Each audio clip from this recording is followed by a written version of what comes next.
Mi hermano, buenos días. Vamos a continuar con nuestra serie El Glorioso Evangelio. Hoy vamos a ver la parte número 4.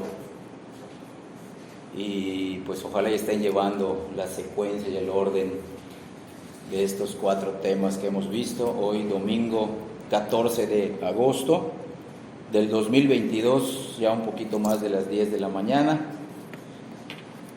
Recuerden que el primer tema vimos el Glorioso Evangelio 1, vimos el gran problema divino, el gran dilema divino, cómo Dios puede perdonarnos, cómo Dios puede perdonar a culpables como tú y como yo, pero sin dejar de ser justo, por medio de enviar a Cristo a vivir y a morir por nosotros. Vimos el aborrecimiento de Dios a grandes rasgos, vimos que la cruz de Cristo significa y apunta a la justicia de Dios satisfecha, y la resurrección a los 3 días siguientes quiere decir que Dios estuvo satisfecho y ese sacrificio va a ser único para toda la eternidad para poder salvar a los pecadores. En el segundo tema del Glorioso Evangelio vimos lo que sí significa la depravación total y lo que no significa.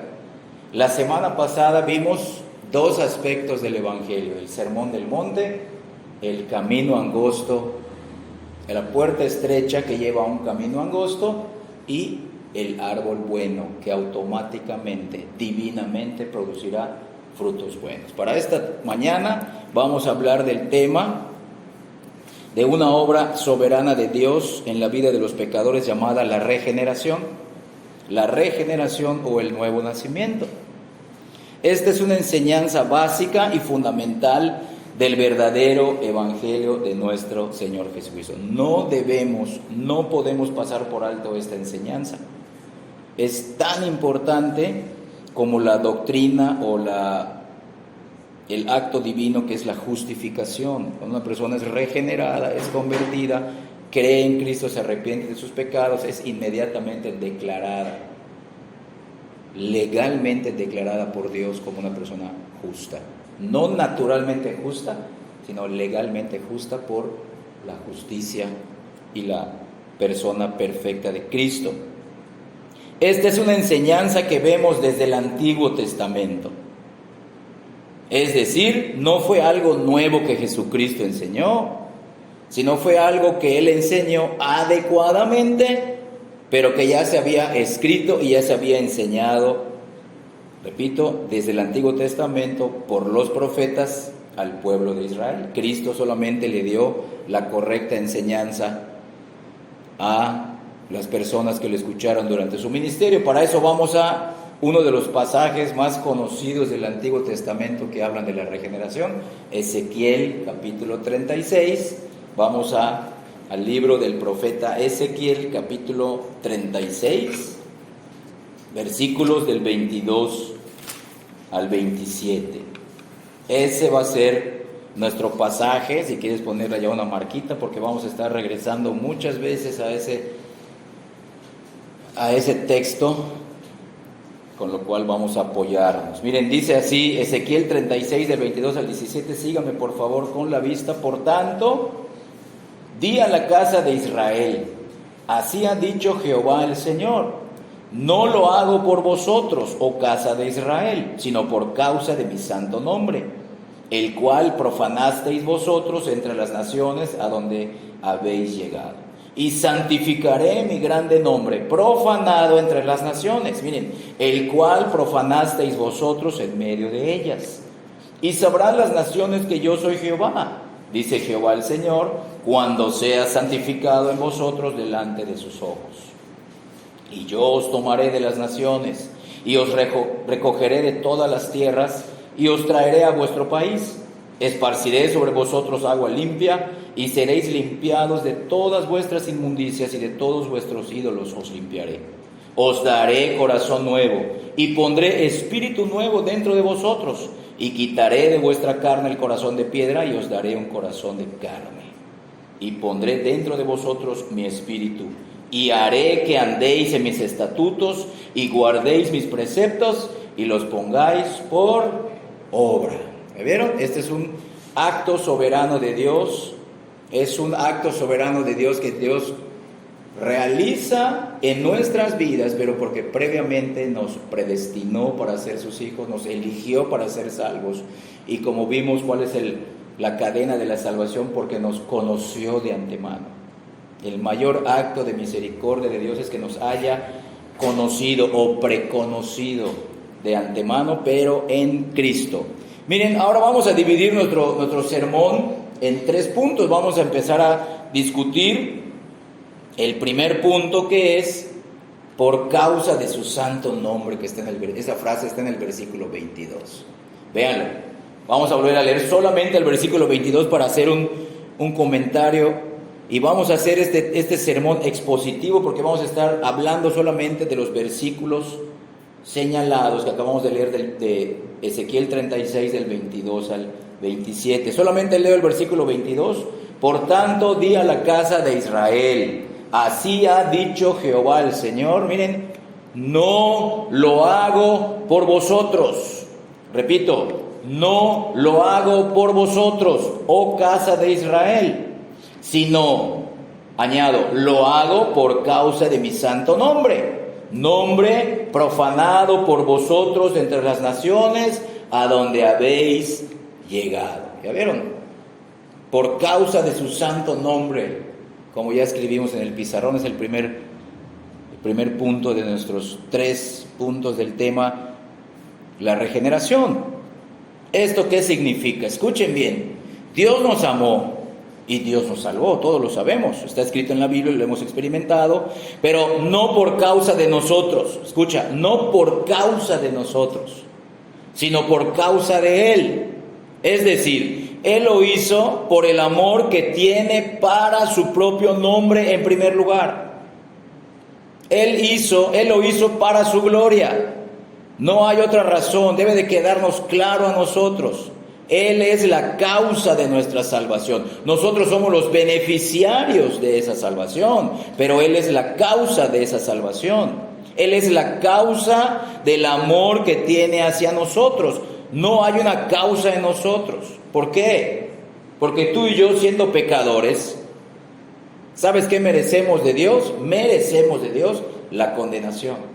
Es decir, cuando nuestro Dios santo mira al pecador, Él debe de reaccionar con juicio y condenación. Pero alguno preguntará: ¿y por qué el Señor me ha salvado? ¿Por qué Dios entonces me ha salvado? ¿No me ama? Sí te ama, pero no tenía nada que ver contigo. No había ninguna causa buena en nosotros que lo moviera a salvarnos. Al contrario, habían más causas. Todas nuestras causas eran para condenarnos, pero Él decidió amarnos por causa de Él. Otro dirá: Él nos salvó porque nos amó. Sí, es verdad, pero ¿por qué nos amó? ¿Había un valor en nosotros? ¿Había algo en nosotros que motivó a Dios para que Él nos ame? La respuesta bíblica es no. No había nada bueno en nosotros. La Biblia dice que Dios debe odiarnos. Lo vimos desde el primer tema del glorioso evangelio. Ese es el gran dilema bíblico. Dios debe de odiarnos, pero Él decidió amar y salvar a los pecadores en Cristo Jesús. Pero ¿sabes qué? Para su propia gloria, por causa de su santo nombre. Por causa de su santo nombre. Pero mayormente en el día de hoy se enseña equivocadamente que Dios nos salva porque tenemos un gran valor, o porque hay algo bueno en nosotros. No, todo sale de Él. No tiene que ver con nosotros, no tiene que ver nada con el hombre. Y uno de los problemas más grandes en el día de hoy en las iglesias evangélicas es que se tiene una opinión demasiado alta acerca del hombre. Se tiene una opinión demasiado elevada acerca del hombre. Y además, eso ha sido porque la psicología ha entrado a la iglesia. Y la psicología ahora es lo que forma parte del sermón evangelístico. Es lo que forma parte de las enseñanzas en las iglesias. La psicología, imagínense. porque se tiene una visión humanista en la predicación y no se tiene una visión bíblica. Tú y yo hemos leído, hemos escuchado en este púlpito a través de buenos sermones, buenos mensajes bíblicos, que la Biblia nos enseña que el hombre es aborrecedor de Dios, ¿sí o no? Nosotros sabemos, antes de ser regenerados, éramos aborrecedores de Dios, éramos pecadores, éramos depravados, estábamos destituidos de la gloria de Dios, éramos rebeldes, éramos hijos de Satanás, hijos de ira, hijos de desobediencia, éramos merecedores de la muerte, éramos merecedores de la condenación, etcétera, etcétera, etcétera. Entonces nosotros también profanamos el nombre de Dios cuando les decimos a las personas: ustedes tienen tanto valor que Dios no puede vivir sin ustedes. Ustedes tienen tanto valor, son tan buenos, Dios les ama tanto que por eso envió a su Hijo al mundo. La causa de la salvación son ustedes. Y así es como nosotros también profanamos el nombre de Dios. Estamos blasfemando contra Dios si predicamos así o si creemos ese tipo de predicación. Ya que recordemos que Dios no creó al mundo porque había alguna necesidad en él. Escucha bien, Dios no creó al mundo porque había una necesidad de él. Él no tenía necesidad de nada. Él no tenía la necesidad ni de crear a los ángeles, ni a los seres humanos. No tenía necesidad de nada, ni que hubiera un universo, planetas. No tenía necesidad de nada. Pero Él lo hizo, Él creó el mundo por causa de su abundancia. Pues Dios tiene más de lo que necesita. Escucha bien, esa es la superabundancia de Dios. Dios siempre estaba contento y está contento en su relación trinitaria entre el Padre, el Hijo y el Espíritu Santo, y lo seguirá haciendo aunque haya ángeles escogidos y ángeles caídos. Y lo seguirá haciendo aunque haya hombres salvados y hombres condenados. A Dios no nos pondrá triste eso. Dios es tan diferente a nosotros. No es como nosotros, vimos igual en un tema del glorioso evangelio. Es diferente, está más allá. No es como nosotros, solo que más santo. No es como nosotros, es único. Dios es único, Él está contento con su relación trinitaria. Él creó el mundo para demostrar su gloria, como estamos leyendo, por causa de su nombre, para demostrar su poder, no porque tenía necesidad. Y Él precisamente salva al hombre pecador, no por causa del hombre, sino a pesar del hombre. Usa al hombre salvado, no por causa de que ya es salvo, sino a pesar de Él, porque Él sigue perfeccionando su obra en nosotros. Sí, Él salva al hombre porque ama al hombre, pero ama al hombre por causa de Él, no por causa del hombre. Ama al hombre por causa de sí mismo, no por causa de ninguno de nosotros. Vean, ese es el glorioso evangelio que exalta a Dios y a nosotros nos pone en nuestro lugar. Y eso nos hace amarlo mejor a Él. Nos hace conocernos realmente cómo somos de manera objetiva a través de la palabra, de manera subjetiva a través de la iluminación y la guía del Espíritu Santo en nuestros corazones. Y eso nos hace aprender a depender de Él. Miren la frase ahí en el versículo 22, repito: no lo hago por vosotros, oh casa de Israel, sino por causa de mi santo nombre. Es decir, todo lo que Dios hace, lo hace motivado por el amor que Él tiene para sí mismo y para mostrar su gloria en el mundo. Aquí cabe mencionar algo acerca de la doctrina de la gloria de Dios. Vamos a comentar algo breve acerca de la doctrina que es la gloria de Dios, o el atributo de Dios que es su gloria, Dios y su gloria. Cuando la Biblia menciona que Dios hace todo lo que hace por causa de su santo nombre, es lo mismo que si la Biblia dijera que lo hace para su propia gloria. Y escucha bien, aunque muchos piensen que eso es algo egoísta, no lo es. Y ahorita vamos a explicar por qué. Cuando nosotros, los seres humanos, pecadores perdonados, hacemos algo, lo hacemos muchas veces para nuestra vanagloria, para nuestro orgullo, para salvar nuestra imagen, nuestra reputación, quedar bien, no ser avergonzados. Y lo hacemos de una manera egoísta. Pero cuando Dios hace algo por causa de su nombre, es para su propia gloria, y en Él no hay nada egoísta. No hay nada egoísta. ¿Por qué? Escuchen bien esto. Lo primero que debemos entender es quién es Dios. No el hombre. Dios es el centro del universo. Él es el gran fin de todo. Él es el propósito de todo. Dios es Dios. Y si Él niega esto, si Él niega este propósito, este fin, esta meta que es Él tiene que negar ser Dios. Si Dios hiciera algo para la gloria de otro, Él tiene que negar ser Dios.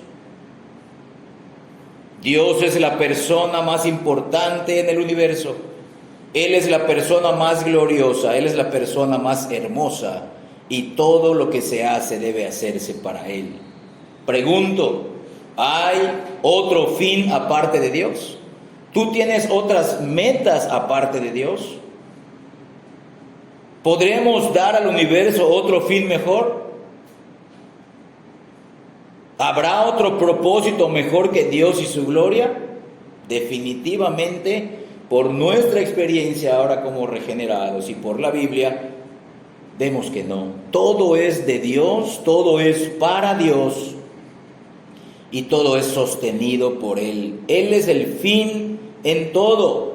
Sin perder Ezequiel 36, vamos a Romanos capítulo 11, versículo 36. Ahí está escrita una frase que resume esta idea. Romanos 11, 36.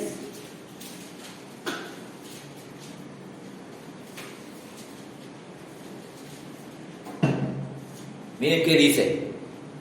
Porque de Él, o sea, de Él procede todo. Y por Él, o sea, por Él es sostenido. Y para Él es la meta, el propósito, el fin. Son todas las cosas. Miren, a Él sea la gloria. Ya vieron, el atributo de Dios, de su gloria. A Él sea la gloria por los siglos. Amén. Amén. Así es. Pero lo que se enseña hoy en día en el cristianismo moderno es como si Dios hiciera todo lo que hace por causa del hombre. Como si Dios fuera el que adorara al hombre. Como si Dios fuera el que sirviera o esté bajo la voluntad del hombre. Enseñan que todo está centrado en el ser humano. La creación Dios la hizo por causa del ser humano.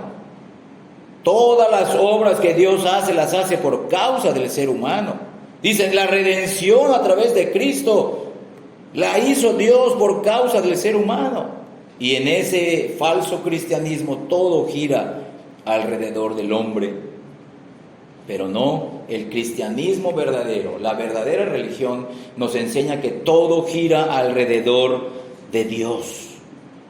Él es, como leímos en Romanos 11:36, porque de Él y por Él y para Él son todas las cosas. Todo viene de Él. Estas son dos maneras totalmente distintas de ver las cosas. Y si fallamos en esto, vamos a fallar en todo. Vamos a fallar en entender a Dios, en entendernos a nosotros mismos. Y no vamos a comprender completamente o correctamente la obra de Cristo. Vamos a tener una fe equivocada y un arrepentimiento falso.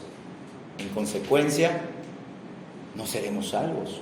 No seríamos todavía regenerados por Dios. Entonces, son dos maneras totalmente distintas de ver las cosas. Una manera humanista, donde el hombre es el centro de todo, y otra manera bíblica, donde Dios es el centro de todo.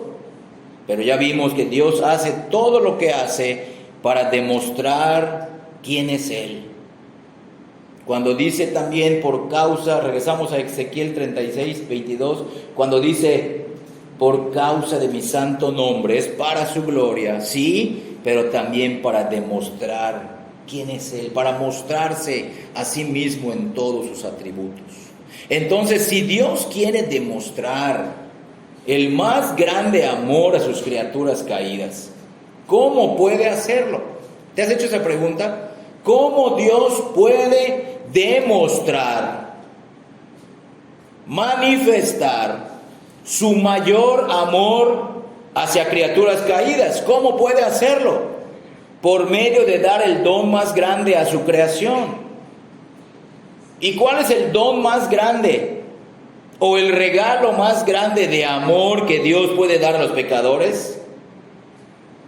Sí, es el perdón de pecados. Sí, es la salvación. Sí, es la regeneración, como estamos viendo en este cuarto tema del glorioso evangelio, pero es Él mismo.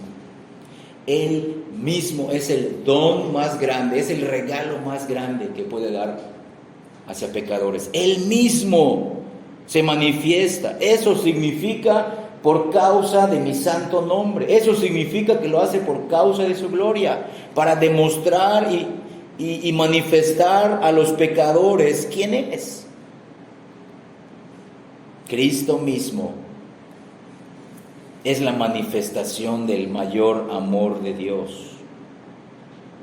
El valor del regalo muestra el tamaño del amor, y el mayor regalo que hemos recibido los pecadores es Cristo mismo. Y en contraparte, la misma Biblia nos muestra, lo vemos en el Antiguo y en el Nuevo Testamento, cuando Dios quiere demostrar su juicio a un pueblo, a una nación o a una persona, ¿qué hace? ¿Cómo manifiesta ese juicio, ese rechazo, ese aborrecimiento? Dios, Él se esconde de ellos, ¿sí o no? Es la contraparte del amor. Cuando Dios se esconde de alguien, cuando Dios se esconde de un país, de un grupo de personas, de una iglesia, es porque está manifestando su juicio, es porque está manifestando su desagrado. Pero cuando Dios se manifiesta, es porque está mostrando su mayor amor. Lo vemos en las Escrituras. Él se manifiesta, Él se muestra cuando tiene el agrado o alguien ha alcanzado gracia delante de Él. Y Él no se tarda en esconderse cuando alguien está desobedeciéndolo. Entonces, cuando Dios obra para glorificarse, Él está manifestando a su creación quién es, como el don o el regalo más grande que Él puede dar a su creación. Y esta es la demostración más grande de su amor, mostrarse o manifestarse Él mismo. Y escucha bien esto. Muchos de nosotros estamos esperando llegar o entrar físicamente al reino de los cielos. Ya estamos esperando la futura glorificación.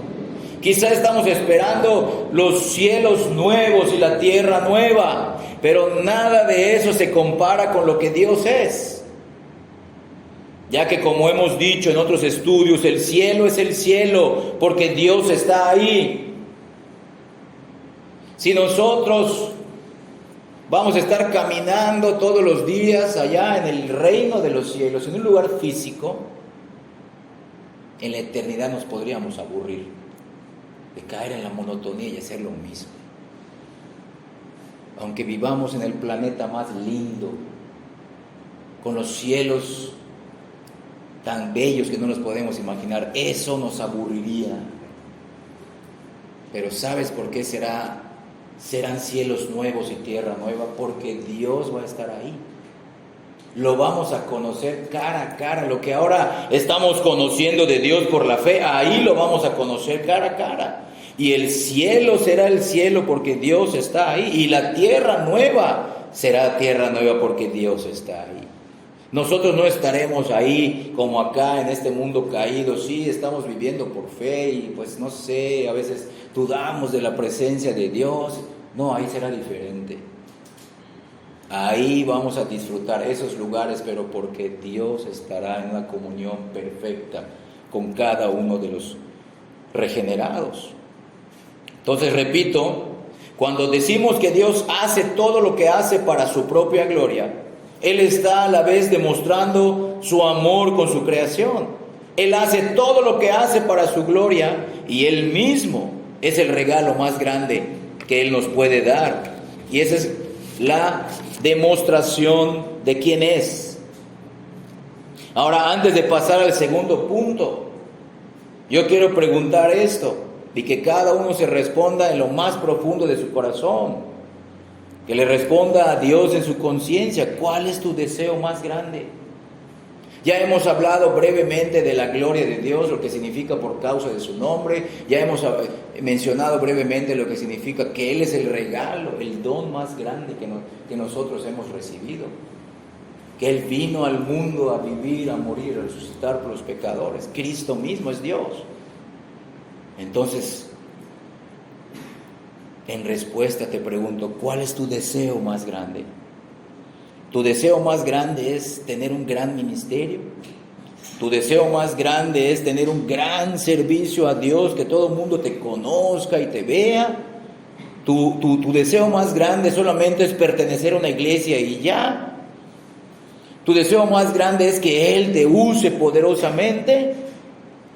¿O podemos decir que nuestro deseo más grande en nuestra vida es conocer a Dios y su gloria? Podemos decirlo, porque en la medida que vayamos conociendo a este Dios, y ese es uno de los objetivos de este tema, en la medida que vayamos conociendo a este Dios, nuestro deseo por conocerlo a Él y que Él sea glorificado crecerá. Tiene que crecer. Los deseos egoístas tienen que desaparecer. Entonces, ¿por qué lo decimos? Porque muchas veces nos hemos extraviado de nuestro cristianismo.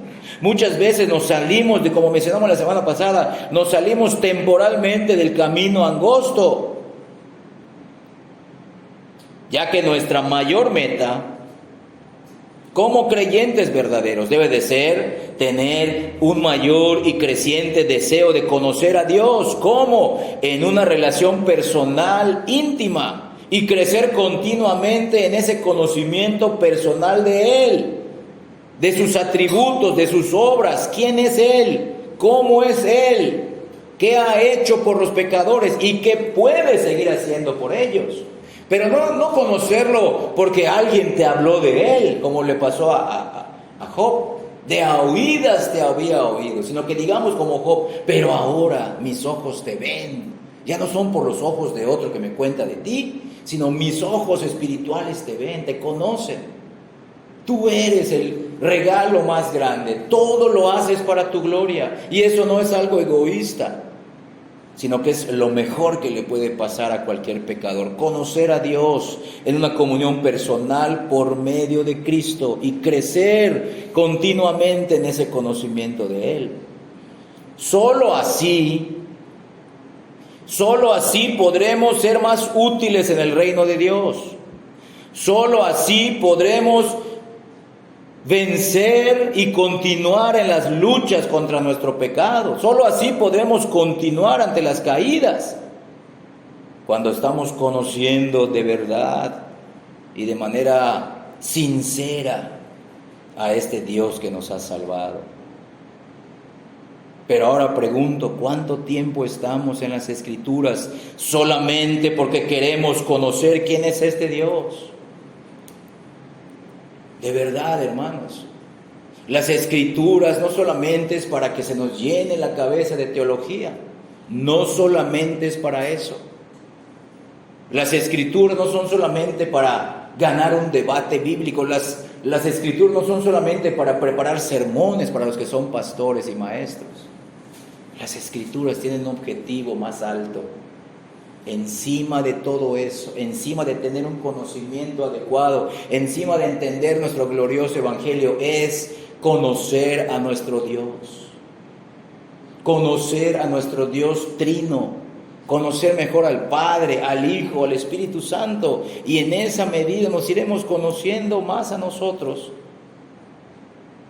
Y diremos lo que dice, creeremos lo que dice Ezequiel 36, 22. Es verdad, Señor, no lo hiciste por causa de mí, lo hiciste por causa de tu santo nombre, el cual yo también profanaba entre las personas que me conocían antes de ser salvo. Eso significa el versículo 22, hermanos. ¿Cuánto tiempo estamos en oración buscando a este Dios? Porque muchas veces nos hemos convertido en religiosos y en teólogos, escucha bien esto, pensando más tiempo en la iglesia, que hasta cierto punto no está mal, pensando más tiempo en nuestra familia y en su bienestar, que hasta cierto punto no está mal, pensando más en nuestros estudios bíblicos, que hasta cierto punto no está mal, pero no deben ocupar nuestros mayores pensamientos acerca de quién es Dios. Estamos en este lugar, hermanos, como mencioné brevemente la semana pasada. Escucha bien, no para que nos sintamos bien con los cantos, no para que nos sintamos bien con las oraciones. Escucha bien, y aún no para que nos sintamos bien escuchando la palabra, sino que la palabra sea un medio para seguir conociendo a Dios. Podamos ser nosotros partícipes de creer todo esto. Dios me regeneró, me incluyó en una iglesia, me está nutriendo por causa de su nombre. Yo quiero conocer a ese Dios. Yo quiero seguir conociendo a este Dios que entregó su vida por mí y me salvó. Y lo demostró en la cruz y lo demostró al regenerarme. Es porque no buscamos a Dios primeramente, es que muchas veces nos hemos convertido en pozos y en ríos secos. Solamente conocemos a Dios en el pasado, pero en el momento presente hemos dejado de conocerlo a Él. Pero un creyente que llena constantemente su mente con la palabra de Dios, que está buscando siempre estar lleno del Espíritu Santo, un creyente cuyo mayor deseo es conocer a Dios y vivir en la presencia de Dios, que desea a Dios más que a todo lo demás. Escucha bien, que desea a Dios más que todo lo demás. Tarde o temprano esa persona tendrá lo que busca y será una de las personas más útiles en las manos de Dios, aunque no tenga una gran iglesia, aunque no pertenezca a una gran iglesia, no tenga un gran ministerio. Donde Dios lo ponga será útil en su trabajo, en su casa, con su familia. Porque esa persona no vive ni para su trabajo, ni para su iglesia, ni para su familia. Primeramente vive para Dios. Y Dios le irá enseñando poco a poco cómo moverse y cómo comportarse, cómo andar en ese camino angosto cuando vaya a la iglesia, cuando esté con su familia, cuando esté en su trabajo y cuando esté a solas. Cuando esté a solas también. ¿Qué pensamos? ¿En qué nos deleitamos? ¿En qué estamos nutriendo nuestra imaginación? ¿Estamos meditando en la palabra que escuchamos, que leímos, que Dios nos ha mostrado? Y ya para terminar este punto, hermanos, debemos de imitar la simplicidad del ministerio de Jesucristo. Debemos de imitar la simplicidad del ministerio de los apóstoles. ¿Por qué era algo tan simple y a la vez tan complicado? Porque solamente le daban prioridad a las oraciones y al estudio constante, serio de las Escrituras. Y en ese entonces no existía el Nuevo Testamento. Hermano, escucha, los apóstoles con su vida y a través de la revelación que recibieron, escribieron el Nuevo Testamento, pero ellos no sabían que se iba a convertir en un Nuevo Testamento que iba a ser hasta que Cristo regrese. Ellos les estaban escribiendo a las iglesias que estaban fundando. Lo que ellos estudiaban era el Antiguo Testamento. Claro, ahora tenemos el Nuevo Testamento, que es lo que le da la correcta interpretación y explicación al Antiguo. Porque si estudiamos solamente el Antiguo Testamento, quitando el Nuevo, vamos a caer en judaísmos, en mesianismos, en cosas que no son verdaderas. Empezaremos a llamar a Cristo Yeshua. No. Dios nos libre de caer en esos, de ser judaizantes. Que esas iglesias que están regresando a las prácticas del Antiguo Testamento y a los dispensacionalistas que creen que va a ser todo, o que gira todo alrededor de Israel. No. Debemos imitar esa simplicidad de Cristo. en su ministerio, en el ministerio de los apóstoles, tomar en serio la oración y el estudio de la palabra para conocer mejor a Dios y no imitar el circo y los trucos, las estrategias, los métodos que se hacen en muchas iglesias el día de hoy para atraer a las personas. ¿Por qué? Porque todo gira alrededor del hombre. Todo gira alrededor del hombre. Nosotros seamos personas que vayan a la palabra y hagamos caso cuando leemos allá en el versículo 22. No lo hago por vosotros, oh casa de Israel, sino por causa de mi santo nombre. Ahora vamos a leer el versículo 23 de Ezequiel 36. Regresemos a Ezequiel 36, versículo 23. Para nuestro segundo punto, que se llama: sabrán las naciones que yo soy Jehová. Dice así el versículo 23: y santificaré, veanlo otra vez, mi grande nombre. Ahora ya dice santo. Y santificaré mi grande nombre, nombre profanado entre las naciones, el cual profanasteis vosotros en medio de ellas. Ahí está la frase donde tomamos el título de este segundo punto. Y sabrán las naciones que yo soy Jehová, dice Jehová el Señor. ¿Cuándo? Cuando sea santificado en vosotros delante de los ojos de ellos. Y claro, también delante de nuestros propios ojos, porque nosotros somos los primeros testigos de la obra de Dios. Esta es una profecía con respecto al nuevo pacto. Es como si Dios dijera, escúchame, voy a parafrasear: yo voy a hacer una obra de salvación, una obra verdadera de salvación, y cuando la haga, cuando de verdad te salve, todos los que te conocen van a saber que yo soy Jehová, que yo lo hice, que no fuiste tú. Entonces vean qué le significa este versículo: que la salvación es una obra sobrenatural de Dios. La regeneración es una obra sobrenatural de Dios. Es decir, que cuando Jehová de verdad salva a una persona, aún las personas incrédulas quizá van a venir en contra de esa persona. Quizá no van a entender lo que pasó ni cómo pasó, pero van a saber que algo ha sucedido en esa persona. Y lo irán comprobando poco a poco en la medida que te van conociendo más, y va pasando tu vida más y más conociendo al Señor. Y todo esto, dice el Señor, es mi obra, dice, es mi obra. Yo me voy a santificar aún con los incrédulos por medio de vosotros. ¿Cuándo? Cuando el Señor nos regenera y nos empiece a santificar.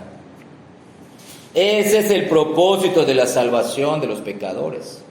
No que tengamos nuestra mejor vida ahora, no que tengamos nuestra mejor salud y vivamos las mejores experiencias agradables ahora. No, el objetivo de nuestra salvación, el objetivo de cuando Dios nos regenera, es manifestar públicamente su propio poder, es manifestar su santo nombre públicamente, es manifestarse públicamente Él mismo.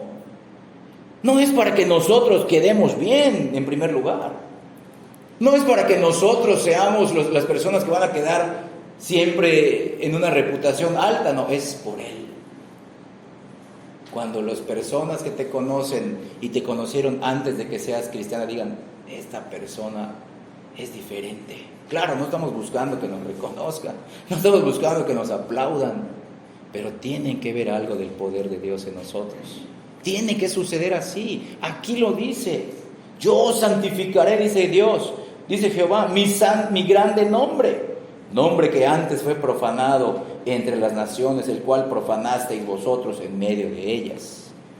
Y los que practican el falso evangelio siguen profanando el nombre de Dios. ¿Por qué? Porque hay millones de personas hoy alrededor del mundo que dicen son salvas, pero siguen viviendo en pecado. Y su estilo de vida hace que los incrédulos digan, esta persona es un hipócrita, como vamos a ir mencionando. ¿Cuántas personas en el día de hoy que han hecho su decisión, han hecho su confesión de fe, pero nunca llevan fruto ni crecen en santidad? En vez de mejorar, retroceden. Y los que los conocen se burlan diciendo, Este que se dice cristiano es un hipócrita, sigue siendo borracho, sigue siendo mentiroso, sigue siendo un ladrón, sigue siendo un fornicario, sigue siendo una persona violenta. Y se burlan. ¿Por qué? Porque no ven, no reconocen el poder de Dios, no honran a Dios precisamente porque si ese pecador que dice que es salvo no cambia, no se ve el poder de Dios en su vida, como leímos en el versículo 23, es porque Dios no ha hecho nada en realidad en él, aunque se diga que sí. Como vimos la semana pasada, por el fruto se conoce el árbol, no por las palabras, es por el estilo de vida. Entonces, escucha esto. ¿Podríamos nosotros decir que nuestra conversión glorifica a Dios y su poder? ¿Los demás pueden ver que Dios y su poder han empezado a obrar en nosotros? ¿O los que nos conocen no van a ver nada de Dios? Ya que cuando una persona, dice la palabra, recibe a Cristo de verdad, Dios cambia su corazón, cambia su vida, de tal forma que aún los incrédulos lo notan y dicen: no estoy de acuerdo con lo que esa persona cree, no estoy de acuerdo con lo que esa persona dice, pero no puedo negar que esta persona ha cambiado y ha cambiado para bien. Les vamos a caer mal, hermanos. Las personas nos van a aborrecer, pero va a ser un cambio que a Dios le agrade. Una vida de santidad molesta a los pecadores inconversos. Pero ellos van a decir: algo ha sucedido en esta persona. No lo veo hipócrita, lo veo sincero.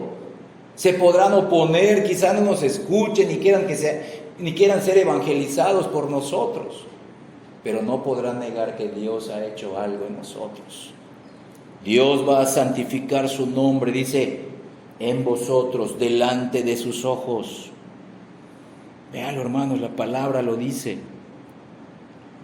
Entonces, así debería ser en todos los casos.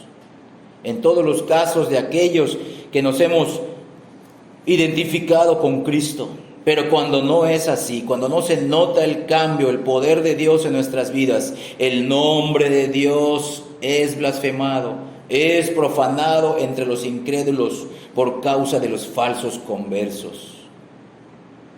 Entonces, hasta el día de hoy, hermanos, como leímos en el versículo 23, los falsos creyentes, ellos mismos profanan el nombre de Dios y motivan que los incrédulos se sigan burlando, blasfemando y profanando el nombre de Dios. Si ser cristiano es así, dicen, si ser cristiano es vivir en pecado, no, déjame, yo no soy hipócrita, dice, yo prefiero seguir en mis pecados. Yo no soy hipócrita como tú, que el domingo vas a la iglesia y entre semana eres otra persona pecadora. Entonces, el propósito de salvar a un pecador es demostrar la gloria de Dios. El evangelismo no debería hacerse con el propósito de agradar a los hombres, sino con el propósito de agradar a Dios. Y por consiguiente, nosotros debemos de tener iglesias bíblicas para agradar a Dios. Y si nadie viene, o si pocos vienen, no debería de preocuparnos. Porque nosotros procuramos la gloria de Dios, no procuramos agradar a nadie más que a Dios. Nosotros no vamos a bajar el estándar bíblico en la iglesia para agradar a los hombres, porque la iglesia pertenece a Dios y es en la iglesia donde Dios demuestra su poder para salvar. Dios no va a salvar a nadie con un falso evangelio. Si esa persona está en un falso evangelio, una falsa iglesia, Dios lo sacará de ahí. Los salvará a pesar de ese evangelio falso, pero no lo tendrá ahí. La iglesia tampoco es principalmente para el hombre. La iglesia es la esposa de Jesucristo. La iglesia es principalmente para Dios, no es para suplir nuestras necesidades, ni las necesidades de otras personas. Ya que si las personas asisten a la iglesia solamente para que sus necesidades físicas, personales, sean suplidas, estarían mal. Claro, Dios en su bondad suple tu necesidad, pero la primera necesidad que Él suple es nuestra falta de conformidad a Cristo, nuestro escaso conocimiento de Él. Pero hay lugares donde les dicen, vengan, aquí les vamos a dar de comer. Vengan, aquí vamos a restaurar a su familia. Cristo va a restaurar a su familia. Vengan, aquí vamos a hacer una agenda laboral y vamos a conseguirles trabajo. No es el evangelio verdadero. Esas son añadiduras si Dios quiere darnos. La necesidad primaria de la iglesia es glorificar mientras conoce más y más a Dios. La mayor necesidad de nosotros no es que supla nuestras necesidades físicas. La mayor necesidad del ser humano, si tú eres un niño, joven o adulto, tu mayor necesidad es el perdón de tus pecados por parte de Dios. Tu mayor necesidad es conocer a este Dios que te va a condenar si no vienes a Jesucristo en fe, si no te arrepientes sinceramente de todos tus pecados. Nosotros debemos de tener ministerios e iglesias bíblicas. Y si muchas personas vienen y Dios las convierte con su poder, gloria a Dios. Pero si nadie viene, también gloria a Dios, porque así Él lo ha querido. Debemos mantenernos fieles a la palabra de Dios para que su santo nombre no sea profanado entre los incrédulos que nos conocen. Los incrédulos que nos conocen ya están siendo testigos de lo que Dios ha hecho en nosotros cuando nos regeneró y cuando nos justificó en Cristo. Y ellos siguen siendo testigos de lo que Dios sigue haciendo en nosotros mientras nos santifica hasta que seamos glorificados.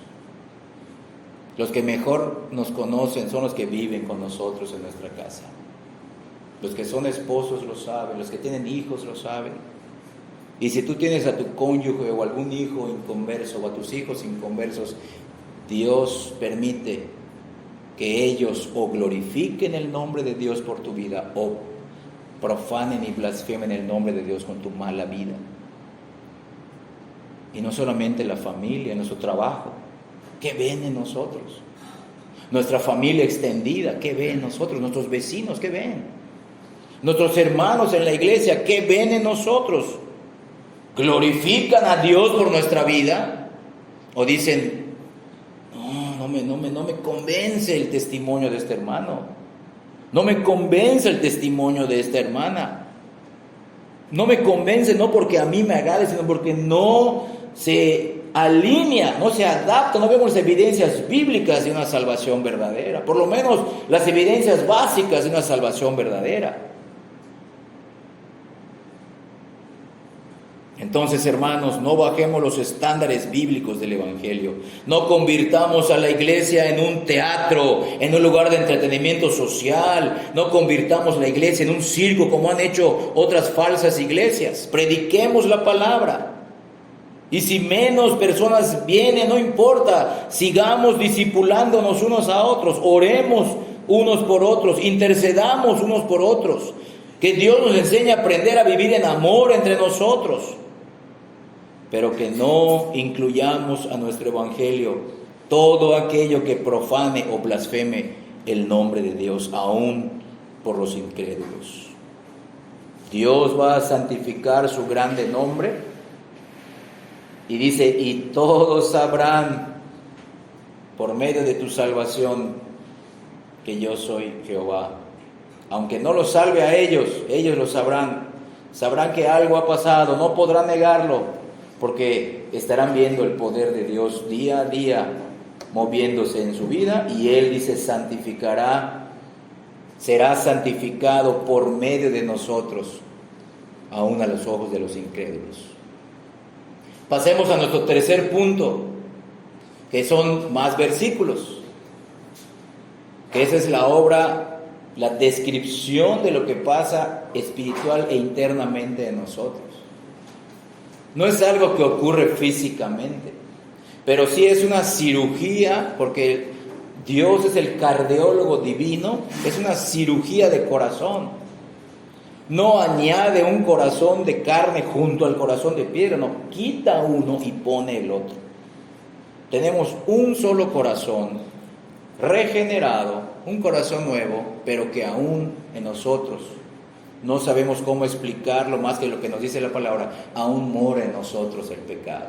Repito, un pecado que no nos condena, no nos esclaviza, pero sí batalla en contra de nosotros. Y Dios lo permite con múltiples motivos para nuestra santificación. Entonces el tercer punto es, lo resumí, es yo lo haré. Yo lo haré. Versículos del 24 al 27. En estos versículos tenemos una descripción de la regeneración. Es una ilustración maravillosa de la regeneración. Es decir, vemos lo que sucede cuando una persona de verdad se convierte. Pero escucha bien, lo más importante, a pesar de que es lo que nos dice, vamos a leer ahorita añadiendo la palabra yo. Porque no olvidemos quién es el que realiza esta obra soberana y sobrenatural. Y aquí en estos versículos también vemos a Jehová hablando. Sígueme con la vista, miren, voy a hacer énfasis en la palabra yo, en estos 4 versículos, del versículo 24 al 27.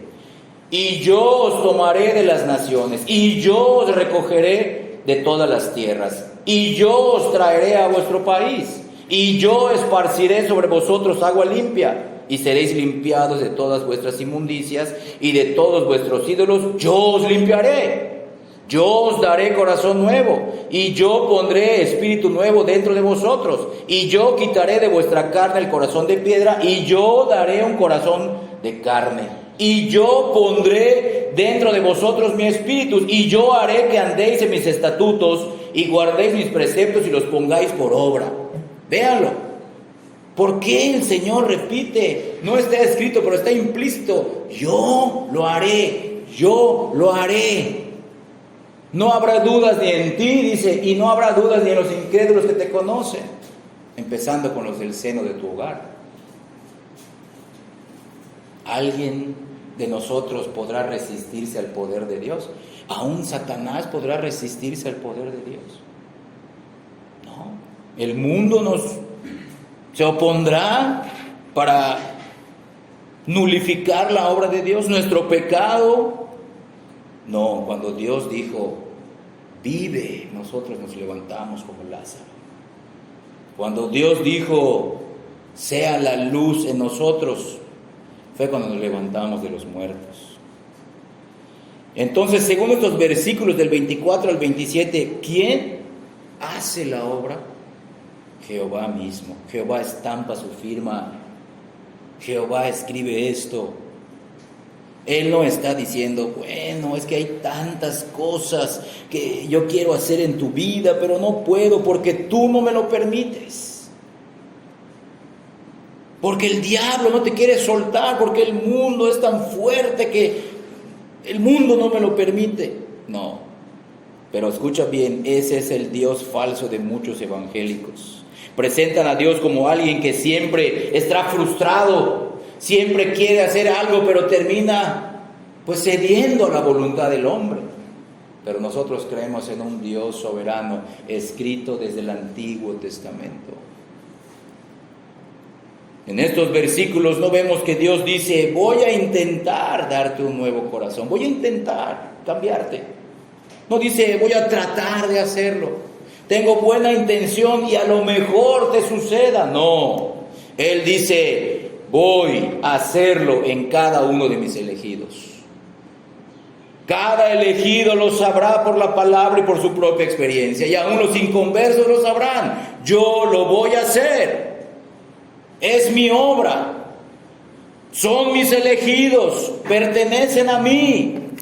Yo comenzaré en ellos la buena obra. La voy a perfeccionar, porque como leímos en los versículos 22 y 23, mi nombre, mi gloria, mi reputación dependen de lo que sucede con los que yo regenere. Así me van a conocer ellos mismos y los incrédulos. Porque lo más maravilloso que le pueda pasar a alguien no es que Dios te dé muchos años de vida, no es que Dios te dé un matrimonio bonito, unos hijos perfectos, obedientes. Qué bueno, gloria a Dios que Dios te lo da. La mayor obra que una persona pecadora puede recibir es esta, que Dios le otorgue un nuevo corazón.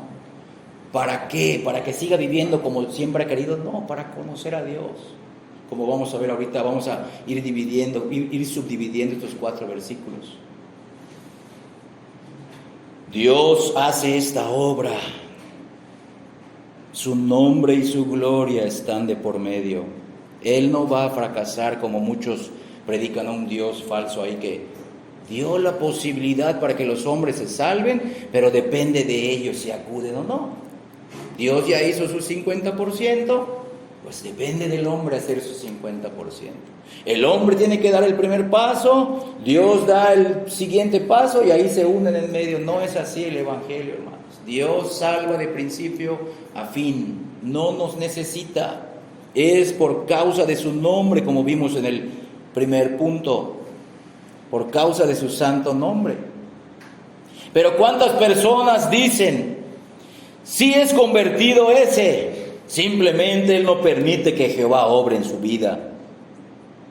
Pero para esas personas que piensan así, Jehová es el único Señor que no puede hacer lo que quiere.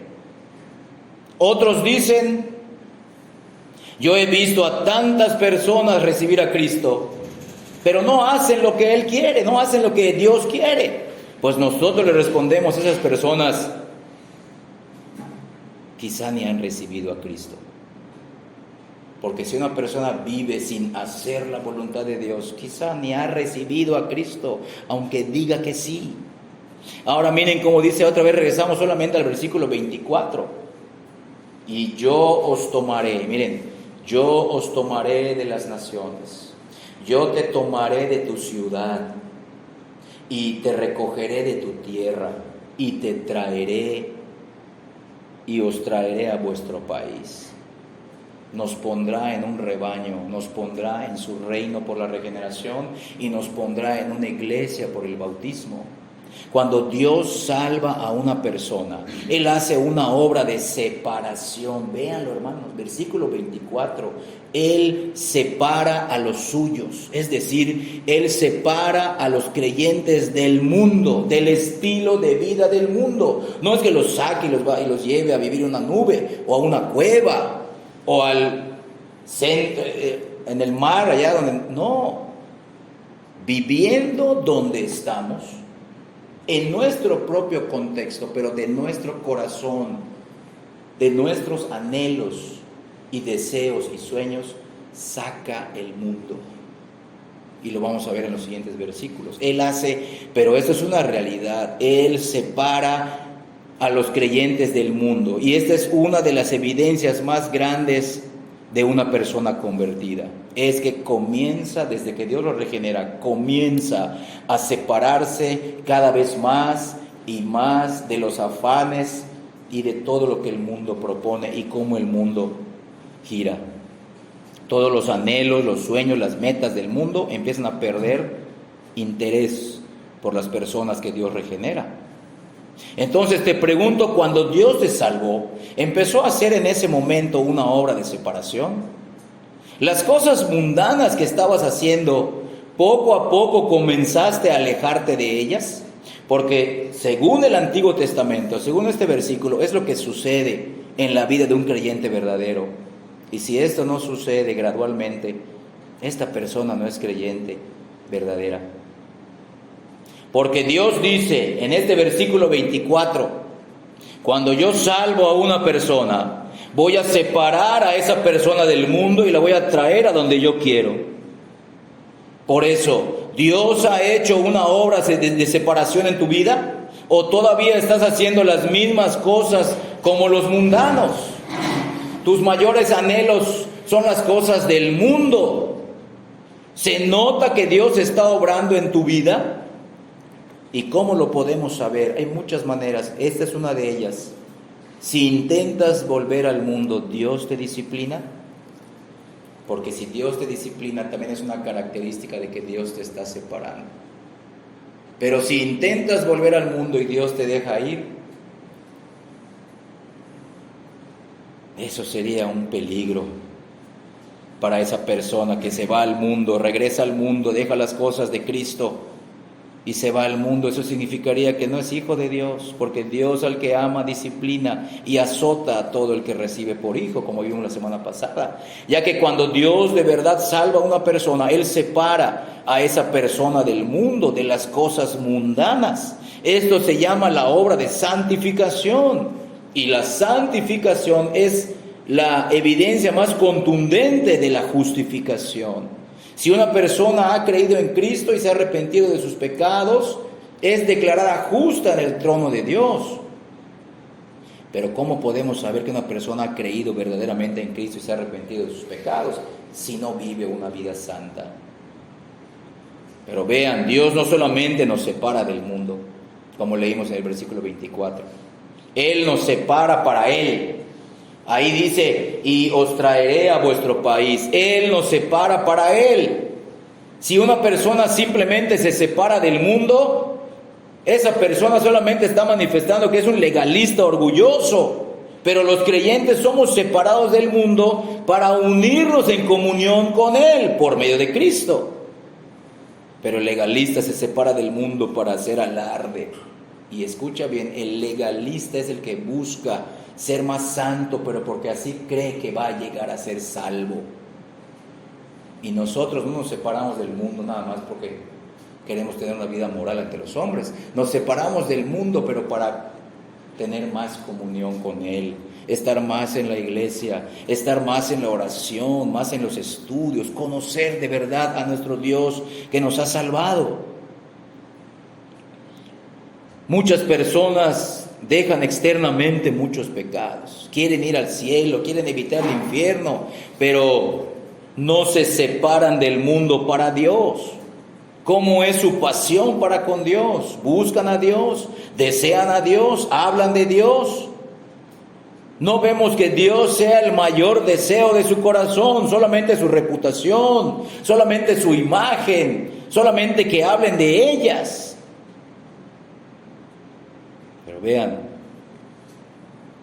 muchas personas solamente se separan del mundo por un bienestar momentáneo, o para tener mejor salud, o para que no los corran de su trabajo, o para tener una familia armoniosa. Muchas personas, su mayor pasión son los deportes, los entretenimientos, los paseos, su vida, sus planes. Pero aquí Cristo dice, no, la separación que yo hago de mis hijos del mundo es para unirlos más a mí.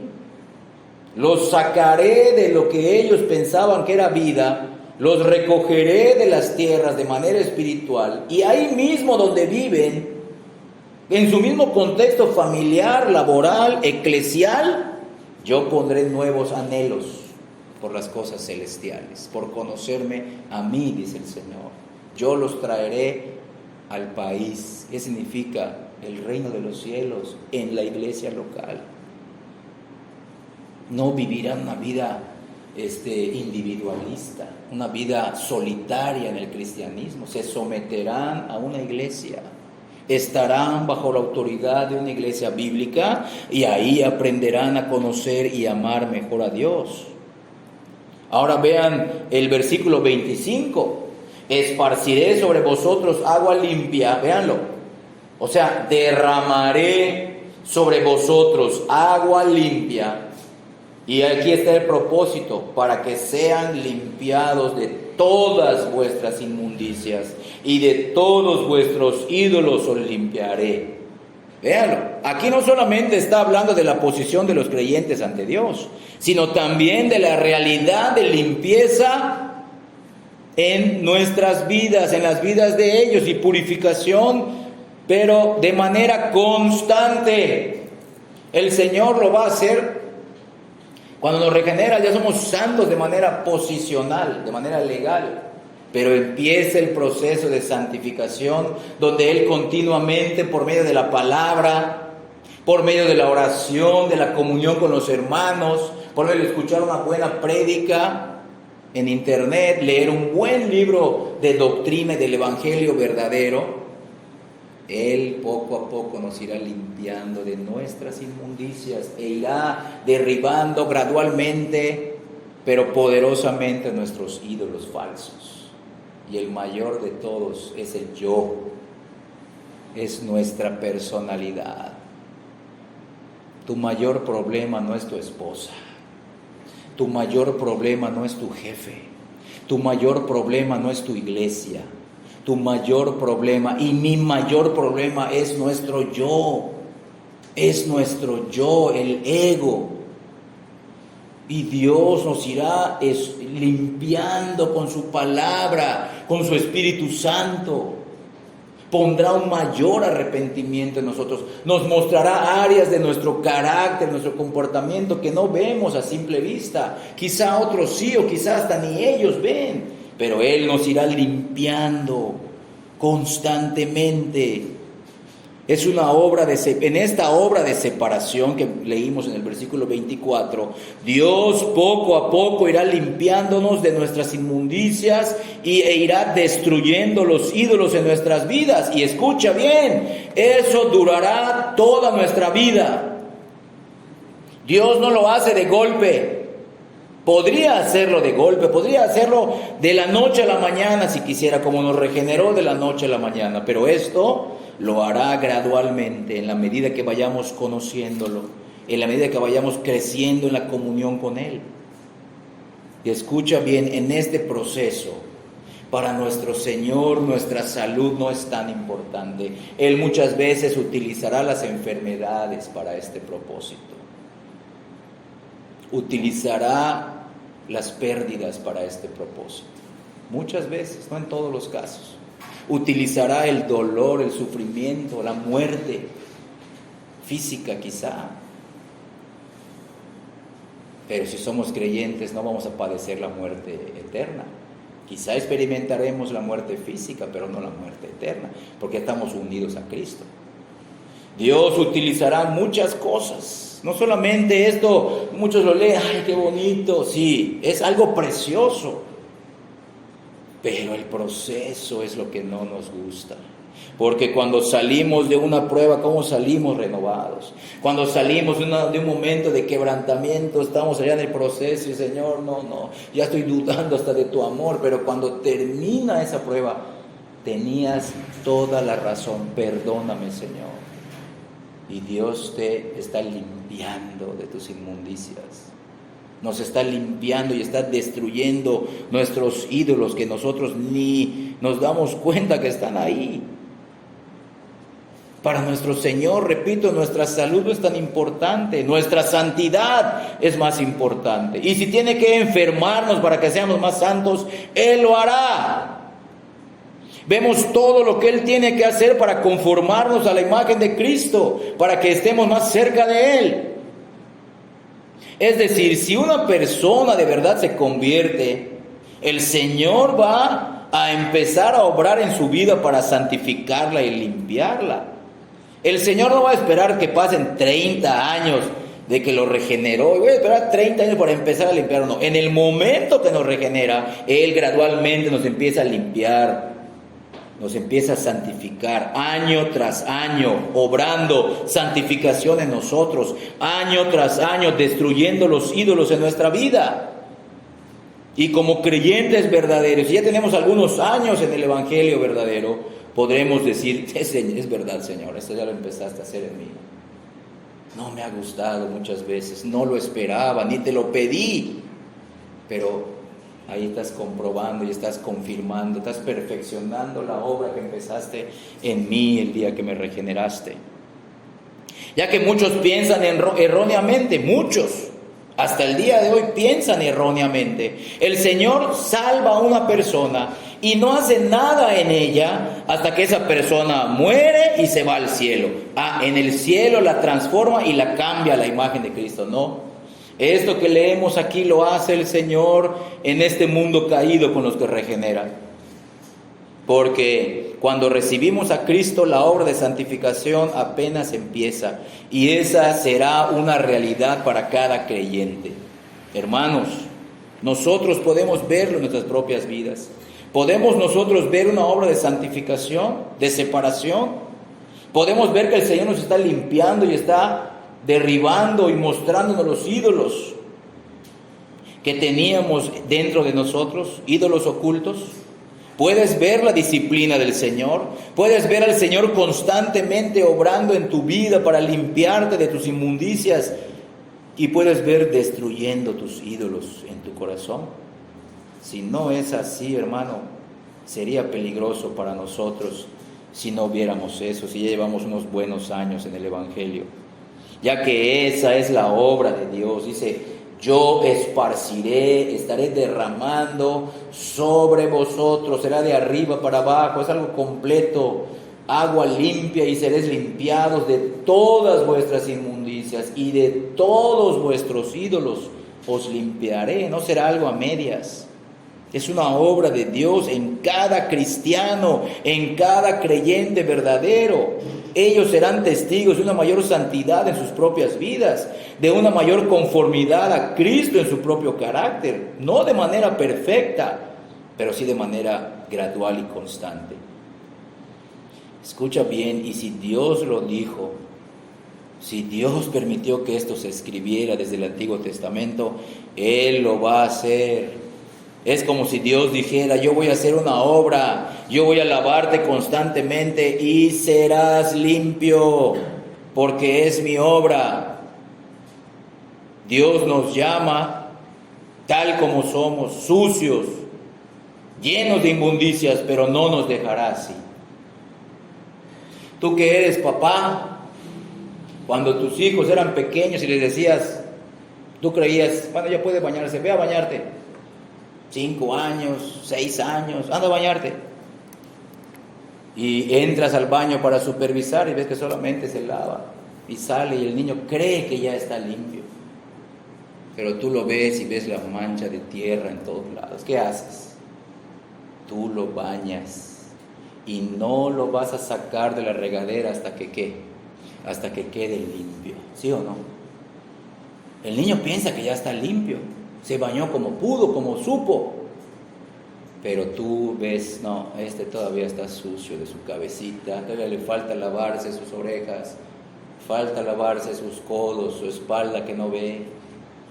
Y lo mismo Dios, nosotros pensamos: Señor, ya no hay tanto pecado en mí, Señor, ya estoy más cerca de ser como Cristo.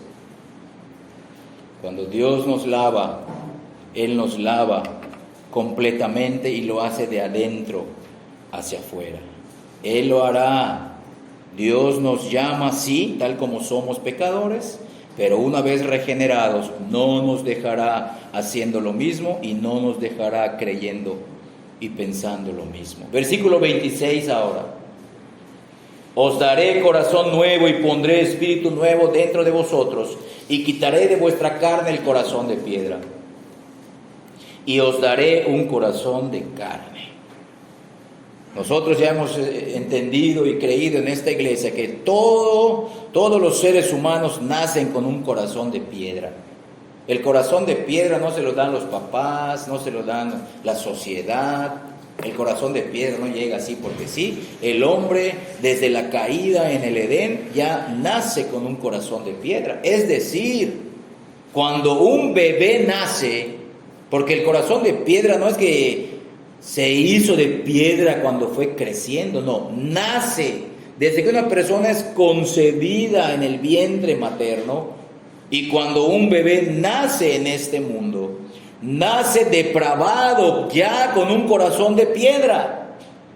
Es un corazón muerto que no podrá nunca responder a Dios si Dios no le otorga y le cambia ese corazón y le da un corazón de carne. Es lo que muchos no entienden el día de hoy. El hombre no está enfermo, el hombre no está golpeado. El hombre está muerto espiritualmente para Dios, aunque se sientan muy vivos en este mundo. El hombre sin Cristo, el hombre sin esta obra de regeneración, sigue muerto espiritualmente para Dios y es totalmente depravado. Entonces, ¿cómo va a ser salvo el hombre si está en sentido espiritual muerto? Pues como leemos en el versículo 26, necesita la resurrección espiritual.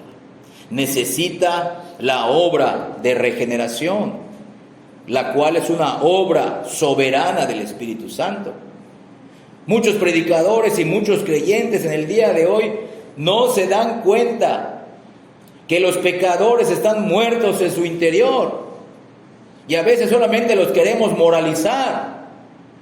Queremos darles nada más normas y reglas bíblicas, pero nunca las podrán entender. Si a un inconverso tú le hablas de Dios, le hablas de la ley, tú estás esperando que esa persona se arrepienta y crea, pero la mayoría de las veces cuando un inconverso, aun aquellos que se consideran buenos delante de los hombres, moralmente y externamente hablando, cuando les hablas del Evangelio empiezan a odiar más a Dios y empiezan a odiar más la ley porque se opone a lo que ellos creen. Eso significa que el hombre no está enfermo, el hombre está muerto. Su moralidad, su ética no lo van a salvar. Necesita recibir lo que leímos en el versículo 26, de parte de Dios un corazón nuevo. Para ser salvo, el pecador tiene que experimentar esta obra del Espíritu Santo. Esta obra tiene que suceder y va a suceder en su tiempo a todos los elegidos de Dios. Si has sido salvado por el Señor, tú mismo has visto esto y has contemplado esto para ti con tus ojos espirituales. Lo crees porque lo experimentaste y lo crees aún más porque lo lees y lo confirmas en la palabra. Fue algo sobrenatural, algo que fue más allá de tus fuerzas. Dios no te necesitó para regenerarte, y esto debemos de predicar si queremos ser fieles al Evangelio de nuestro Señor Jesucristo. Debemos de predicar como Cristo lo enseñó, la necesidad de nacer de nuevo. Si a una persona le dices, necesitas nacer de nuevo, tienes que explicarle por qué. Y eso no le va a gustar. Pero si es un elegido de Dios, tarde o temprano va a creer en Cristo y se va a arrepentir de sus pecados. Ya hemos visto que el Evangelio es un mensaje acerca de Dios, es un mensaje acerca del hombre, es un mensaje acerca de Cristo. Y cuando les hablamos del hombre, les hablamos quién lo creó, para qué lo creó, cómo fue su caída, cuáles son las consecuencias eternas y temporales de la caída en el pecado, cuál es el estado y la condición espiritual del hombre ante Dios. Todo eso hay que explicar, porque no solamente vamos a estar explicando eso, podemos hablar un día de Dios, podemos hablar un día de Cristo, otro día del hombre, y entonces, pero cuando prediquemos y hablemos del hombre, debemos de predicar también como Cristo lo hizo, la necesidad de nacer de nuevo. Tú y yo somos testigos cuando estábamos en el falso cristianismo y aún antes del falso cristianismo, cuando vivíamos una religión a nuestro modo o cuando vivíamos en una ideología a nuestro modo. ¿Cuántas cosas intentamos antes de venir a Cristo? ¿Cuántas veces dijimos, yo voy a cambiar, yo puedo cambiar, yo puedo ayudarme, esto no me va a dominar? Pero nada pasó. Hasta que un día Dios nos permitió escuchar el Evangelio, algo movió en nosotros, Dios permitió algo y entendimos y empezamos a entender el Evangelio. No podemos explicar cómo, pero llegamos a ser otra persona. Fue algo sobrenatural que Dios hizo en nosotros. No fue nuestra mera decisión, sino fue algo soberano de parte de Dios que recibimos. Somos personas distintas en nuestro interior. Quizá externamente somos las mismas y estamos envejeciendo y nos estamos deteriorando, pero por dentro tenemos un nuevo corazón. Y ese corazón, dice, está siendo limpiado. Ya es un corazón nuevo, pero dice, tú sigues siendo limpiado, sigue siendo, los ídolos de nosotros siguen siendo derribados. Esta obra llamada regeneración y conversión a Dios, solo Dios la puede hacer y solo la otorgará en aquellos que eligió desde la eternidad. Nadie podrá darse a sí mismo un nuevo corazón, nadie podrá cambiar a sí mismo. Y ya por último vamos al versículo 27. de Ezequiel 36, dice: y pondré dentro de vosotros mi espíritu y haré que andéis, véanlo, haré que andéis en mis estatutos y guardéis mis preceptos y los pongáis por obra. El verbo haré, que dice ahí, y haré que andéis, implica o nos indica una idea de fuerza, del poder de Dios. Dios dice: yo voy a obrar en ti de tal forma que tú andarás en mis estatutos y lo harás como tu nuevo estilo de vida. Yo voy a obrar en ti de tal forma que guardes mis preceptos y los vas a poner por obra. ¿Y sabes por qué lo haré? Dice Dios, como dice la primera frase: porque lo haré por medio de mi todopoderoso Espíritu Santo. Él lo va a hacer. Ninguno de sus elegidos dirá: no, yo no quiero obedecer al Señor. Yo soy salvo, soy regenerado, pero a mí no me interesa leer la Biblia. Yo puedo estar tranquilo, una comunión con Dios, sin necesidad de ir a ninguna iglesia. Yo no necesito escuchar el sermón dominical. Yo tengo comunión con Dios diario a través de mi palabra, a través de la palabra escrita. Esa persona está engañada. Está engañada. ¿Cuántos predicadores, cuántos creyentes dicen hoy, como dijimos hace rato en la frase: yo sé que esta persona es salva, pero no permite que el Señor obre en su vida? Pero aquí leemos que el Señor dice: yo lo haré. Yo lo haré. Es mi santo nombre, es mi gloria la que está de por medio, la que se va a manifestar. Yo lo haré. ¿Cómo lo hace Dios? Lo leímos en el versículo 26. ¿Cómo hará Dios que nosotros andemos en sus estatutos y guardemos sus preceptos y los pongamos por obra? Lo leímos en el versículo 26. Por medio de cambiar el corazón viejo de piedra por un corazón nuevo de carne. Y con ese nuevo corazón de carne, de verdad, con amor, con gratitud, sinceramente, honestamente, vamos a querer andar en sus estatutos. El creyente ahora va a querer guardar sus preceptos. Siempre va a querer ponerlos por obra, de verdad. Vamos a querer conocer mejor a Dios. Vamos a querer obedecerlo de verdad, sinceramente. No lo podíamos hacer sinceramente mientras teníamos el viejo corazón de piedra. Pero ahora, cuando Dios quita el corazón de piedra y pone un corazón de carne, ahora sí, tú y yo vamos a querer estudiar la palabra. Vamos a querer conocer mejor al Dios que nos ha salvado en la cruz de Cristo, en la muerte y en la resurrección de Cristo. Y vamos a decirle: Señor, tú me salvaste. Tú diste todo por mí. ¿Cómo no voy a agradecerte? Por lo menos, Señor, es lo menos que puedo hacer. Es imposible para mí, pero es lo menos que puedo hacer. Estar en obediencia a tus estatutos, a tus preceptos, a honrarte con mi vida obediente a ti. Escucha bien esto: el creyente ya no ama el pecado. Cae en pecado, pero no ama el pecado. Ahora aborrece el pecado. Asimismo, el creyente ya no aborrece la justicia que antes aborrecía. Ahora ama esa justicia, y esa justicia es la que está escrita en la palabra, en el Evangelio. En cambio, los hipócritas dejan de hacer el pecado externamente, pero aún lo aman internamente. Solo lo dejan por la fachada, por salvar públicamente su imagen, pero por dentro lo aman.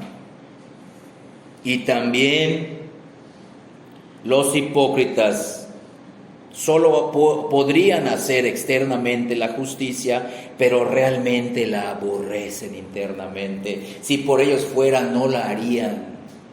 Si por ellos fuera, no la harían. Esos son los hipócritas, los falsos creyentes. Y todo esto lo hacen para salvarse, no porque ya son salvos, no porque creen en la obra consumada de Cristo. Vean qué diferente es esto. Los hipócritas todavía aman su pecado, pero aparentemente o externamente lo dejan. Todavía aman las cosas de este mundo, pero hacen externamente las cosas religiosas que aborrecen y que no les gustan, porque son hipócritas, porque son falsos creyentes. Y precisamente por ellos, como leímos en el versículo primero, el nombre del Señor es profanado, es blasfemado. Pero un creyente verdadero, una persona en la cual el Señor ha cambiado, no solamente dice el Señor, voy a cambiar tu corazón, sino que te voy a sellar con el Espíritu Santo. Es las arras de nuestra herencia, dice Efesios 1. Él te va a guiar a que entiendas la palabra, la medites, la escudriñes, la estudies y la pongas por obra. Un creyente verdadero nunca será un hipócrita, ya que la vida cristiana no consiste en vivir una moralidad bíblica que en realidad se aborrece. La vida cristiana no es externamente o en apariencia dejar el pecado que aún se ama. Realmente se odia el pecado. Realmente se ama la justicia. Realmente queremos vivir una moralidad bíblica, una santidad bíblica, porque es lo que Dios aborrece. Dios aborrece nuestro pecado y nosotros ya no queremos vivir así. Pero no queremos vivir así porque Él ya nos salvó. No porque queremos aparentar algo, es para agradarlo a Él. El creyente verdadero realmente aborrece el pecado y realmente ahora ama la nueva vida cristiana que le ha sido puesta, y la ama sin hipocresías. Esto será algo que el creyente no hará forzadamente, ni algo que hará para ganar el favor de Dios. El favor de Dios ya lo tiene en Cristo. Como vimos en el primer punto, Cristo es el mayor regalo, el mayor don que Dios nos puede dar a nosotros los pecadores. Un cristiano quiere hacer con todo su corazón, quiere obedecerlos con todo su corazón los mandamientos del Señor. Él sinceramente quiere andar en las cosas de Dios, quiere asistir a la iglesia, quiere escuchar la palabra, quiere cantar, quiere estar a tiempo con sus hermanos, para que juntos honren al Señor que los salvó. No lo hace para obtener algo de Dios. Y todo esto, como está escrito aquí en el versículo 27, todo esto lo hará, será aún algo nuevo y sorprendente para el creyente, porque el Espíritu Santo seguirá obrando a través de ese corazón nuevo que le ha sido puesto por el cirujano celestial. El corazón nuevo constantemente inclina al creyente por la fuerza del Espíritu Santo a buscar a Dios y a buscarlo por medio de su palabra. Dios hará que cada uno de nosotros desee de corazón obedecerlo. Le dolerá fallarle a Dios. Dios hará por su Espíritu Santo que cada uno de nosotros desee servirlo y honrarlo día a día, no solamente los domingos, un rato, unas 2 horas, día a día. Dios hará que tú y yo lo sigamos honrando después de las 12 del día de hoy. Nuestra vida cristiana no acaba el domingo a las 12 del día. Nuestra vida cristiana empezó en el momento que Dios nos regeneró y puso su Espíritu Santo en nosotros. Y Él hará que seamos mejores hijos para Él. Si ya somos salvos, escucha bien, si ya somos salvos por su gracia, por la obra de regeneración, por la obra del Espíritu Santo, ¿por qué quisiéramos ahora andar esos estatutos y guardar sus preceptos y ponerlos por obra? Si ya somos salvos, ¿qué nos motiva a hacerlo? ¿Qué nos motiva? Lo hemos estado diciendo en todo el tema. Precisamente eso nos motiva, el que ya somos salvos de nuestros pecados.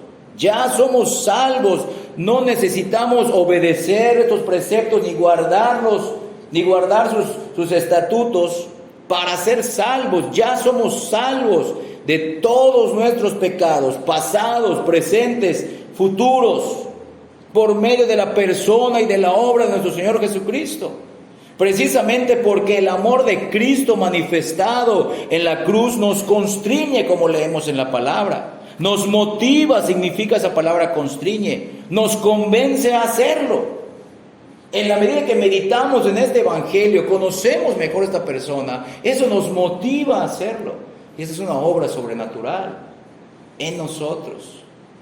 Es un nuevo anhelo, un nuevo impulso, un nuevo deseo de conocer más a esa persona que fue clavada en la cruz y resucitó al tercer día.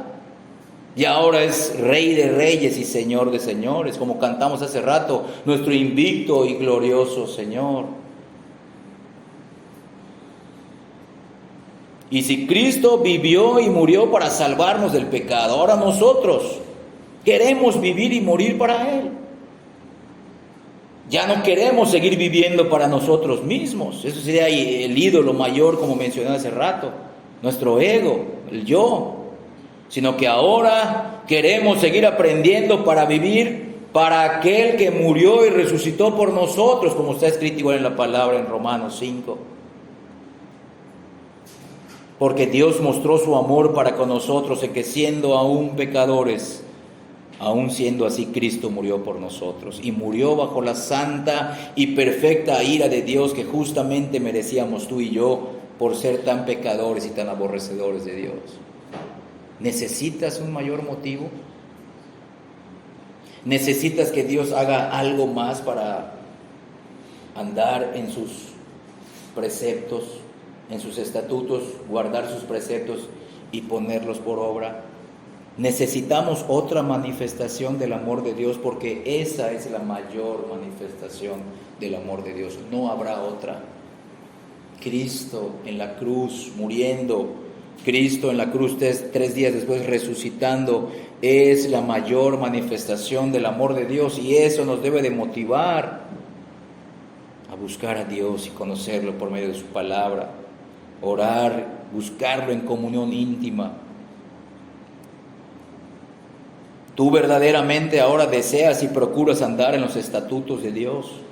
Has sido convertido por el Espíritu Santo para guardar los preceptos de Dios y para ponerlos por obra. Podríamos ver que ya eres nueva criatura y que ya has recibido de parte de Dios un nuevo corazón de carne. Pero por sobre todas estas cosas, la mayor meta, ¿quieres conocer más al Dios vivo y verdadero que ya te mostró su amor en la cruz del Calvario? ¿Amas verdaderamente a Dios por ese amor que ya has recibido por medio de la fe y por medio de las Escrituras? Y ya no quisieras fallarle porque ya te salvó. ¿Deseas conocer mejor a tu Padre Celestial? ¿Lo buscas constantemente? Y una pregunta que nos confronta: ¿tú podrías seguir viviendo sin Dios? ¿Podrías tú hacer tu propia vida sin Dios? ¿Podrías cumplir tus metas, tus anhelos sin Dios? ¿O ahora Él y su gloria son tu mayor anhelo? ¿Dios está haciendo esa obra en ti? Y ya para terminar, hermanos, como comentarios finales, que Dios nos siga guiando a conocerlo mejor por medio de este glorioso evangelio. Que no haya entre nosotros alguno que esté engañado creyendo el falso evangelio de la prosperidad, ni que haya ninguno entre nosotros engañado creyendo el falso evangelio de la salvación por medio de nuestras obras y por medio de la gracia de Dios. No es 50 y 50, es todo de Dios.